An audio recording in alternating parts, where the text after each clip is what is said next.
Okay, back with you. I just turned right over steer point 4 Texas Lake, and I'm heading down to steer point 5 at the southern end of the Sally Corridor as we get on our approach back into the Las Vegas area, or into, for the first time, the Las Vegas area in this scenario. I've got a couple of radar contacts off my nose, some friendlies, F-15s, and I was just playing around with the radar, and I wanted just to make sure that what I saw in real time back there was sort of what I was doing. What I was trying to do on those first 3 contacts that we had down at low level was, like I have right here, I was trying to put it into a track wall scan mode, and I'll do that right now. So now I have the ability to, just by designating or locking this target, to bug this target as the primary, and then to lock this target and bug it as the secondary. So all I would have to do then, if I wanted to fire like multiple A-120s at one time, is fire the first missile, and then it would automatically step over to the second target. And that, I'll have to go back and watch the replay closely. I think that's what happened. But yeah, if it was a little bit confusing as far as what was going on in the radar, that's what I was attempting to do. And I'll drop those contacts and I'll go back to the regular range while search mode, or range while scan, or RWS, whatever it actually stands for, mode. As, okay, I'm coming down the Sally Corridor. Yeah, there's the Coyote Springs Golf Course. That'll be the cue for me to turn right down the little elbow in the Sally Corridor. And then I'll have another golf course out here that I'll use as a reference to turn left. And everybody was saying, well, why is he focusing on golf courses in the Nevada Test and Training Range Tour? Well, it pays off to know where the golf courses are, because then you can have some very, very easy navigation landmarks to go off of. And with that, I'll go ahead and step over to steer point 6, and this will take us on a right-hand turn. And yeah, you can just basically follow the ridge. That's the Sally Corridor, and then I've got T-Bird Lake out there to the right, and Ring 63, 4, 5, or Ring 62, 63, 64, and 65 out there to the right, with Creech Air Force Base as well. And I'll continue just to dump some altitude and come on down to, I want to hit this next steer point, I don't know, about 10,000 feet or so. And then there'll be a left-hand turn into the Nellis area. And yeah, there's Nellis, or there's the Speedway right there, and there's Nellis. So it'll be about 4,500 feet as I hit this landmark, and then turn right for recovery straight in. Okay, so we'll just roll it out right here, about 360 knots, pull the throttle back in just a touch, and I've still got 2 tucked in out there.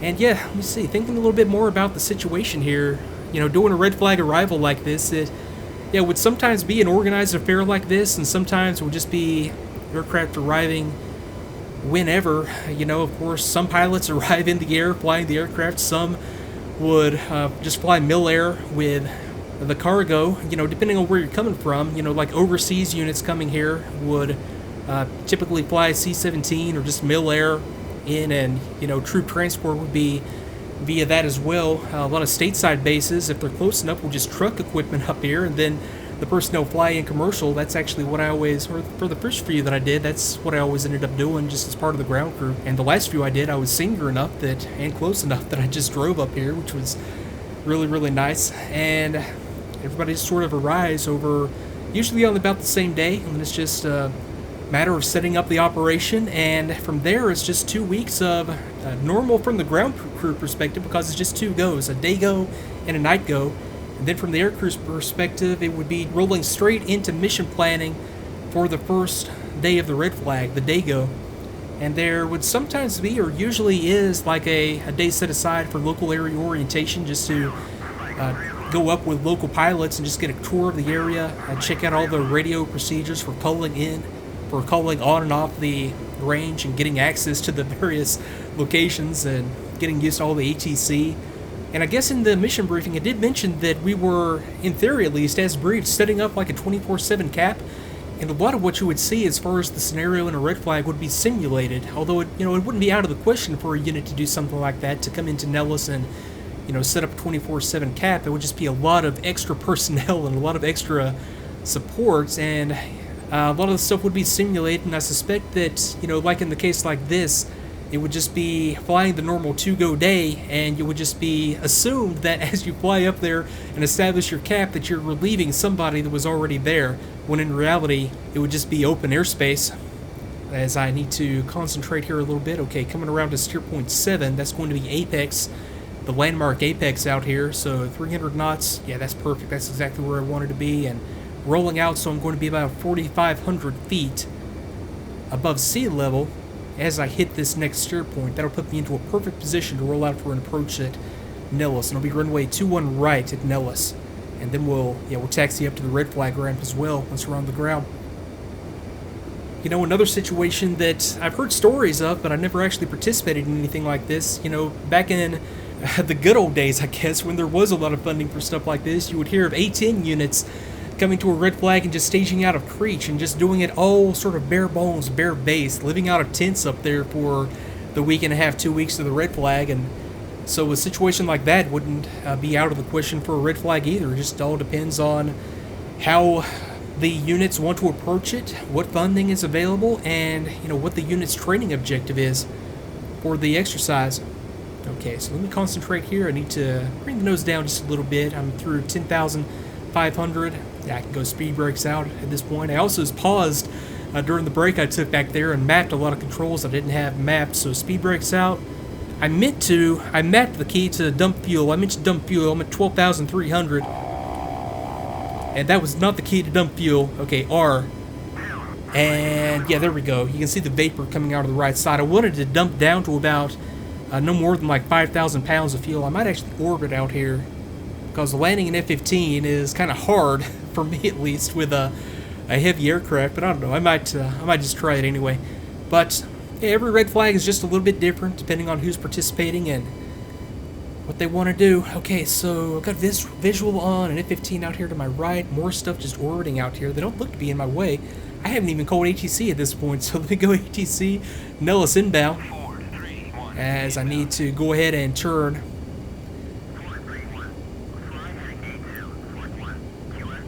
Okay, gotcha. Runway 21. I'll disregard the west and just sort of take it as is. Okay, down through 200, and I can pull the speed brakes back in. Yeah, that's perfect. Yeah, about a little higher than the 4,500 that I was shooting for, but I can make that up just by dumping some altitude on the approach here. Okay, so down through 200. Let me go ahead and go gear down and flaps down, and let me go ahead and have 2 just so I don't forget about you. Go F11.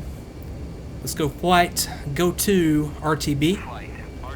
Okay, now I can push the throttle back up. Okay, I've got one. Okay, I've got a couple of aircraft down here below me. I might need to go around or something right here, but I'll continue on the approach in either case. I think this will work out. So I've got the speedway out there to the right. Okay, I'm shooting for 21 units of AOA on the approach, and I'll be able to gauge that using the little indicator that I have right here. Just it's going to tell me as a number what my AOA is, and I can also, using this little line right here, gauge where I'm at. I've also have the AOA indexer itself down here with a little bug at 21. So yeah, this will work out just fine. Okay, those other aircraft have... Well, they're down there to the left. They might be on runway 21 left. I'll continue on the approach right here because I have been at this for a while. I'll just go ahead and land it. So let's see here. It'll just be rolling out to the end of the runway and then taking a right to the red flag ramp, which is at the far right end of the ramp. Okay, I dumped down to about 10,000. I'll go ahead and cease dumping and just take it as is. That'll be fine. Okay, so 20 units. Yeah, this is just fine. Just managing the AOA as I come on down, looking at the speedway, looking at the Vegas skyline out there in the distance too is kind of cool. Okay, there we go. And yeah, and I hadn't noticed this. I have so many ways to see the AOA. I've also got it backed up right here on the HUD. This little line right here. Okay, yes, so very smooth. I love the way the F-15 handles, especially at low speed like this on the approach, since it's been through a pretty hefty revision for the flight model. It's the first time, especially coming off the Mirage. It's very, very odd flying it, but yeah, it does feel very, very smooth and very, very good once you get used to it. Okay, a little low on AOA, then pull the throttle back in and bump the nose up to get it back into the range. Okay, over the threshold, you go ahead and flare, put speed brakes out. Now hold the nose off to aero brake. I'll hold it up at about 11, 12 degrees just to continue to bleed off speeds. I've got the confirmed speed brakes out. And then as I come down through about 100 knots, I'll bring the nose on down. Trying to rudder it on over to the right or to the left a little bit to maintain alignment. Okay, now the nose is coming on down. Okay, let me bump it over to the right to maintain alignment and just gentle braking as I roll out here.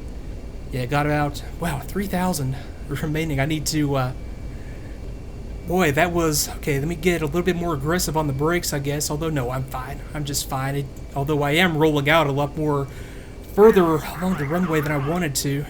Okay, so that's just fine. I'll come to the right side of the runway, and I'm going to come off into the D-arm area right up here to our right. Okay, that'll work. So, you know, in the scenario, I was flying with live munitions. If I had live munitions, I would take a left out there, but if I am flying with inert munitions, I'm going to take a right out here to the main red flag ramp where the rest of the forces are going to be parked. I can see some, well, just the normal Nellis, like home station units would be out here to the right, as we can see. And yeah, the ramp out here would start to fill up as the other units start to recover into the area. Yeah, and like I showed on the, I think it was the last video of the little Nevada test and training range tour that I did, boy, this place is just absolutely packed on. Well, for a red flag arrival day, it's not so bad, but for a mission where everything is pretty much launching at the same time, twice a day, and then recovering at the same time twice a day, this entire area right here is just jam-packed with people, vehicles, aircraft. It's a sight to behold, and it takes a lot of getting used to, and it takes a lot of confidence in the people around you to know where to be and when to be there. So what I'm going to do is just take it up here into one of these parking spots. And like I think I was sort of alluding to before, a lot of the ground crew members would have already been arriving or been arriving at about the same time. There would be an advanced team, advanced echelon or advon team up here already. So just in case the main body hasn't arrived, there would be people here to catch me. And there's usually just a dozen or so people that come with a unit just to set up office space in the hangars out here, to sign for and to pre-position equipment, and to make sure that the munitions allocations and deliveries have been squared away if there are, you know, live or inert weapons required, and just to get everything squared away as far as living accommodations and vehicles for everybody. And then the main body comes in as a big wave, and it's just jam-packed first couple of days when it comes to in-processing and getting everything squared away. But it works, and that's what the red flag is all about. It's just putting people outside their comfort zone and just doing different things like that in a wartime setting. Okay, so I'm going to call this good right here. I'm going to pop the canopy, your left control C, breathe the fresh air, and yeah, like I said, I do feel like I've been at this for 11 hours on a cross-country mission. I'll go ahead and shut down right here, and I'll pick up again. Yeah, I want to fly the next mission. This one was a lot of fun, so I'll be back in a minute with a debrief using TACVIEW. And picking up with the debrief in TACVIEW, I've run through it a couple of times, just comparing what I thought happened to what actually happened, and I thought I did an okay job of keeping track of where everything was. I was always aware of Chevy flight to the north, where they were and what they were doing. I knew about the enemy aircraft and the positions of the FIBA and the container as far as, you know, maintaining geographical awareness of what I was. I never picked up on this two-ship of F-15s. I guess from the radio calls this was 4-4. That makes more sense now in retrospect, but yeah, I never really caught on to that from the briefing, other than the lineup card saying that we were a 4-ship. I guess in retrospect I was supposed to be coordinating with these. We were the same flight, just a separate element, so I don't know, maybe if I went back and read it again, it would dawn on me. But in either case, with these aircraft right there, even in their close proximity, I never really knew they were there, other than just some fleeting glimpses, so I've got to work on that for next time. Looking for aircraft, not necessarily where I expect them to be. Okay, so I get a radar contact on our first push in on our cap. I've got these Sukhoi 27s and the Sukhoi 24. This is the same flight, in fact, that comes out here to the east and then turns south, and this is the point where we get the radio call cluing us in on their position. Now at this point, we're about 15 miles out, and I was able to pick these guys up visually, and I had the aircraft model visibility setting set to large. So anywhere from like 20 to 10 miles, I thought that just worked perfectly. I was never conscious of the visibility enhancement, and it was only because I knew where to look that I was able to pick these guys up. 10 miles and in, however, was a different story. It's actually harder, even on the large setting, to pick things up 10 miles and in, and that's where I need to be able to pick things up. That's why I just hate air-to-air. It's 10 miles and in, I can't see a thing. And I mean, don't get me wrong here, it's definitely better than it was, better than no enhancement at all. And I think the enhancement is still there, it's just as you get closer, it starts to blend out and you lose more and more contrast. But in close is where I need more and more contrast to be able to pick things up, just to be able to glance down to an instrument and then glance back over my shoulder and be able to pick something up that was there 2 or 3 seconds ago. That's where it sort of letting me down a little bit from the gameplay perspective, especially with the large settings. I was expecting this to be almost an arcade experience, and then to have to dial it down to like the small setting, but it's all work in progress, it'll get there. So I get a track wall scans lock on 3 aircraft, and I fire 1 AIM-120 per aircraft. I think if I were really on top of my game there, I might have just gone ahead and fired off 2 on each. It just would have stepped through 1, 2, 3, and then reset on 1, 2, 3. I could have fired all 6 right there and ensured probably a kill at least on one more of these Sukhoi 27s. I get the hit on the Sukhoi 24, but the Sukhoi 27s, and I'll go back to the point where I fire the missile, you can see right off the bat that they start evading and dumping out a lot of chaff. That's what spoofed the last 2 AIM-120s that were specifically targeted on them. So just the one hit on the Sukhoi 24, and I guess one more little comment right here about the way I managed the radar. In retrospect, I guess I could have done that a little bit differently. I waited until the AIM-120s, and at least the first one, I might have misinterpreted the HUD symbology, but I waited until I had indications on the HUD that the AIM-120s had gone active with their own radar, and they were no longer relying on the data link from my aircraft for guidance, and I might have cut the corner on that a little bit too early. It might have actually just been that first AIM-120 that I saw go active, so I'm going to give it a little bit more time if I'm doing a track wall scan, just to be sure, so that I'm not deceived by the symbology and all 3 missiles have had time to go active. But I don't think that was the issue right there. It was just chaff and evasion from the Sukhois.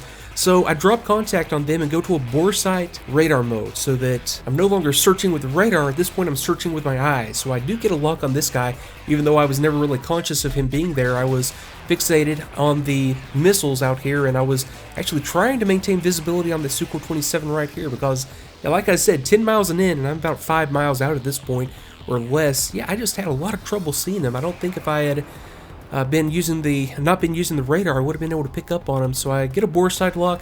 I do take 2 AIM-120 shots right there just to be sure, and then I'm looking for the other aircraft to be like out here to the north at this point. I didn't expect him to double back on that same heading, but I do look back there, and again, he's at about 10 miles at that point, and that's kind of the sweet spot. 10 to 20 miles, it's possible to find aircraft if you know where to look. 10 miles and in, I think it was right here where I started to close.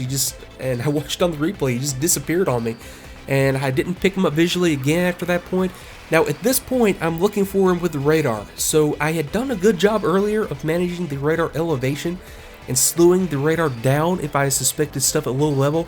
Right now the aircraft radar is just looking out there like on a cone, kind of like from right here to right here, and it's not picking up anything down low. If I had gone down on elevation, I would have been able to pick him up. But yeah, I had no idea that there was anything out there at all at that point. So I just come up here, turn cold. I turn for one more hot pass to try to pick something up, but it was only this MiG-29 flight that showed up. Nothing else was coming out over the FIBA at that point.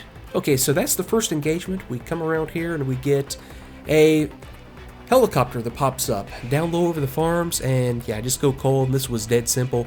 I was able to pick him up visually. I get a radar lock, and I'm going in for an AIM-9 shot, and yeah, you saw this in real time. I'll sort of fast forward through this, but yeah, I take the AIM-9 shot, evaded by flare, come back around, and then 2 gets set up on his shot. So I just needed to be a little bit more patient, and I could have at this point, been a little bit more aggressive when it came to finding the wingman. I was trying to support the wingman at this point, but yeah, I just couldn't find the guy, and ended up going in there and trying to take a shot. 2 beat me to the punch and got the hit. Now, lesson learned here is that it definitely does take more than one AIM-9 hit to take down a helo. That's something that I already knew. Just any aircraft, basically, you need more than one AIM-9 shot in general to get the kill. So I should have verified that that helicopter was taken down. But at that point, I just came off the target, took it on trust that that guy was down. In either case, he was damaged enough that he had to land. That's still good enough for a kill. And yeah, that was the mission, and that was the engagement. From there was just navigation back to Nellis and the recovery. Overall, I can't be more pleased with the mission setup, the briefing, the way this was set up, the players, the location of the threats. This is going to be a good campaign in either case, so I'm going to wrap this one up here and move on to mission 2. So I'll see you there. Thanks again, and I'll see you next time.